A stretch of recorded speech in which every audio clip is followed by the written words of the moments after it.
I'm Tom Waterfield. I'm a paediatrician in Belfast, and my research interests are around serious infections in children. And it's a pleasure to be able to talk to you about the PIC study, petechiae in children, which is a study looking at fever and non-blanching rash in the emergency department. It was run on behalf of the research network PIC'ing, sponsored by Queen's University Belfast, funded by the Public Health Agency, and it was an NIHR portfolio study. So I was here last year when we were at different times face to face and was able to give the kind of first view of some of the findings.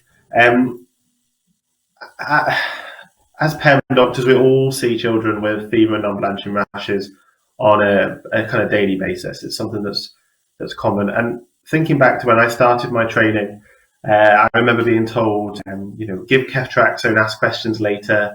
It's meningococcal until proven otherwise. But as time went on and as I practiced more, increasingly you'd see that child with a few petechial spots and the temperature that was fine the next day. And increasingly you'd see fewer and fewer cases. And it just didn't feel perhaps like the tales we were being told or the evidence matched up. Until I did see a case of meningococcal, until we looked after a child in intensive care and you saw the kind of devastating effects. The background to this comes from the fact that most of the evidence on which our current practice is based comes from 99, 2000, so 20 years old, before meningococcal C vaccine came in, which was 1999 in the UK. MenB was 2015, where we saw far fewer cases of meningococcal infection. So in that time, it was reported 10 to 20% of children with a fever, non-blanching rash would have meningococcal infection. They had the same problems we have now, in that it was hard to spot in the prodrome. Clinical features overlap with many common viral illnesses, and biomarkers were not overly helpful. So from that time, guidelines developed which were very cautious in their approach, based on studies of kind of single centres, few hundred children. But actually, even then, groups were trying to improve this and recognise certain features that were higher risk, whether that be an ill-looking child, prolonged cat refill, lethargy or purpura. So having had this mismatch of not wanting to miss a severe case, miss meningococcal, but also not wanting to bleed every child with a rash, give ceftriaxone to every child with a rash, it created an interest in me to look at this as a research project. At a time when I was pretty junior, and this was my first project, so I had to get help. So I got that through the PIC'ing collaboration. They provided peer review. They helped me to clarify the research question. They helped with site engagement. They helped me get hold of clinical practice guidelines. From the NIHR and through their portfolio adoption, which helped with recruitment. And through all of that, we developed a protocol, and we settled on essentially a prospective cohort study of all children presented to the emergency department with a fever or history of fever and a non-blanching rash. We decided to collect data as contemporaneously as possible, and we used RedCat, which is a digital case report form software, to do this where possible. And we had clinicians ideally entering data in real time using things like their smartphones to get an assessment of what the child looked like when they arrived, to avoid bias. And then we used outcome measures of invasive infection and meningococcal infection, defined as culture or PCR positive blood or CSF. And all of this was to allow us to capture everyone, to avoid convenience sampling of just sick inpatients, and get a real feel for what was happening with children with non-blanching rash. So that study ran over 2 winters. So it started in autumn 2017 and finished in the summer of 2019. We recruited 37 sites from across the UK with 1,329 children. And our median age of children was 2 years. And what we found was the vast majority, so over 70%, had had either MenB or MenC vaccinations.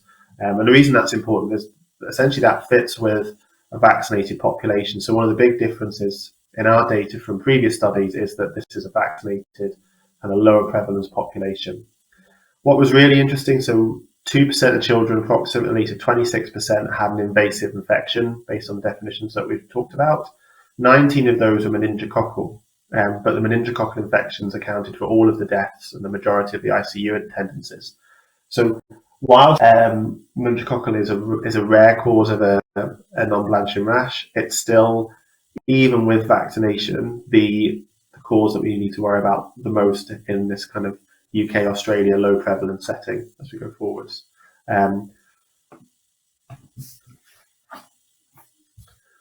So from those sites, the sites that we included, we collected all of the clinical practice guidelines, and we also performed a rapid systematic review to look for signs, symptoms, features that have been associated with meningococcal infection.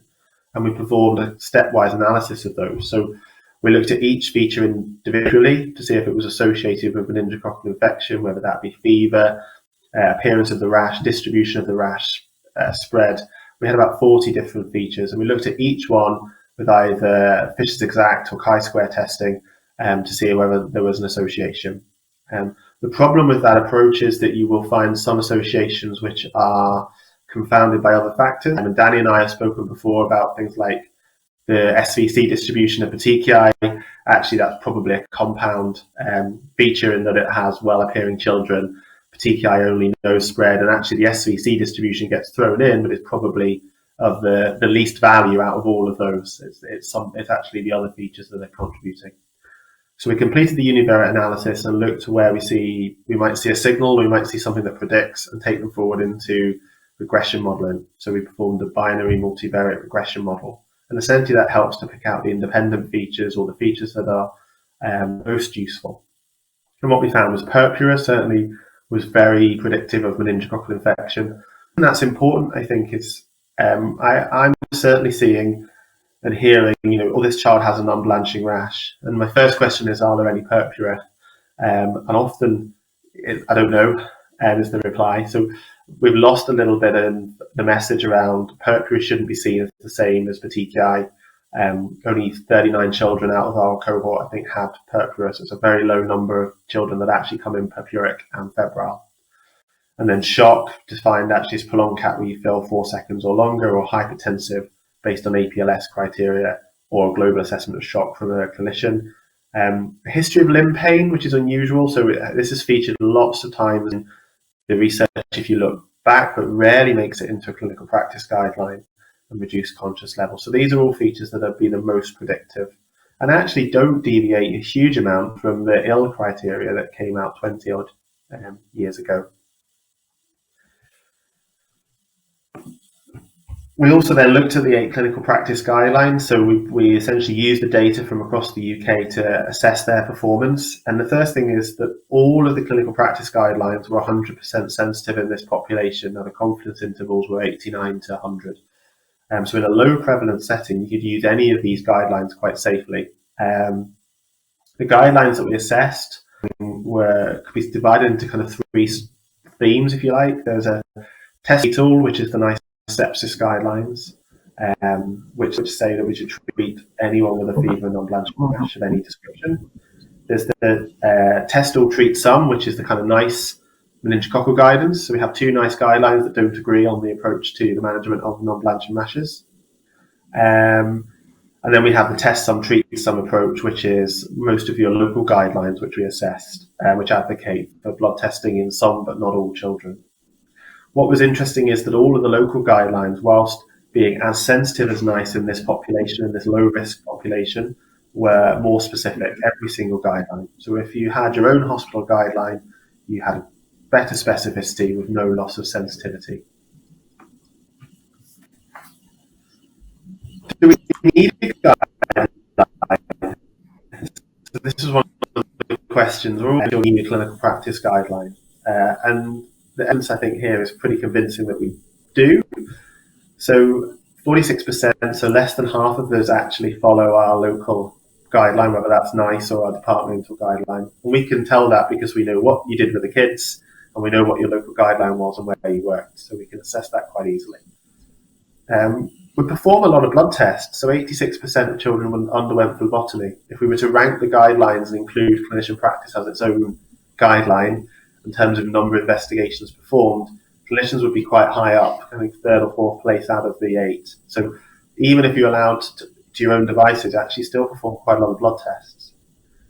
We do have the highest specificity, so we treat the fewest children, but we also have the lowest sensitivity. So we are less sensitive, even in a low risk cohort, when compared to the other guidelines. We missed, and I say missed because they would have been identified in other clinical practice guidelines, but there was 2 cases of children with meningococcal infection who were discharged. I can hear something about so discharged. Would have been identified by any of the other clinical practice guidelines. We're also the lowest cost per patient, although we did some modelling in the paper that's due to be published, which if any of these cases had a litigation factor based on kind of averages for the NHS for the last couple of years, those cost savings would be lost immediately. So to summarise where we are with that so far, essentially a tailored approach is favourable. So this tests some, treats some, is safe and reduces investigations, reduces antibiotic use, reduces costs. Clinician-directed care on its own does carry some risks. So you will treat fewer children, but you'll test just as many and you will miss cases. And there needs to be debate about what an acceptable level of missed cases for something like this is. Adopting an approach similar to the one I'll show on the next slide has kind of average cost saving of around £170 based on NHS costs over the last few years. 1 in 4 children wouldn't need investigating, so that's slightly higher than the clinician-directed practice alone. And about 1 in 3 children wouldn't need treatment with broad-spectrum antibiotics. And that's hopefully summarised here. So essentially, I haven't put it on, but I'm going to help. If you think about the entry point of the top box with the unwell children, your risk at that point is around 1.5% based on the data we've collected. If any of those children look unwell with shock, reduced conscious level, or a purpuric rash, their risk then moves to around 10%. 1 in 10 children will have meningococcal infection as an underlying cause. So there's very little debate anywhere, I think, that group would be treated. And we would include that. If those features, and that just those features aren't there, your risk actually falls to less than 1%. So your risk of invasive meningococcal infection actually falls. Now, whether that's low enough at that point to decide or make a decision depends a little bit on where you are. Increasingly, I think 1% for this kind of life-threatening infection is still probably too high. If you have a clear alternate cause, and I think this is where the mechanical causes, the SVC petechiae, come in, but this could just as well be a positive diagnosis of strep throat or scarlet fever or another reason for that appearance. Your risk falls probably by another factor of 10 to around 0.1% or 1 in 1,000 risk.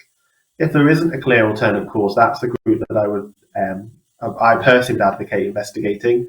But there is room for debate on this.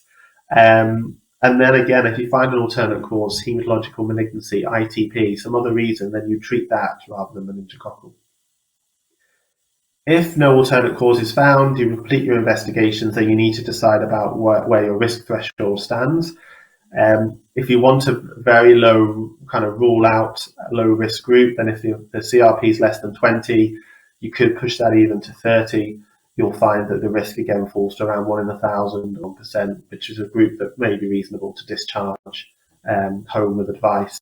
Even if the infection markers are high, you're looking at coming into around 1 or 2% risk. So essentially, it's in a low prevalence setting, the risk of meningococcal disease is very low. If high risk features are there, it is high risk. And then actually, to the extent to which you investigate, allow home and treat depends a little bit on your tolerance of risk. But we can create a very, very low risk group with risks in and around 1 in 1,000 where we could discharge home, potentially. So thank you very much. Lots of people that I would need to acknowledge, and I'm going to have them on the next slide there, but it wouldn't be possible without funding from PIC'ing, the Royal College of Emergency Medicine, sponsorship from Queen's, adoption by PIC'ing, and adoption by the NIHR portfolio, and obviously my supervisors and colleagues listed on that there. So yeah, thank you.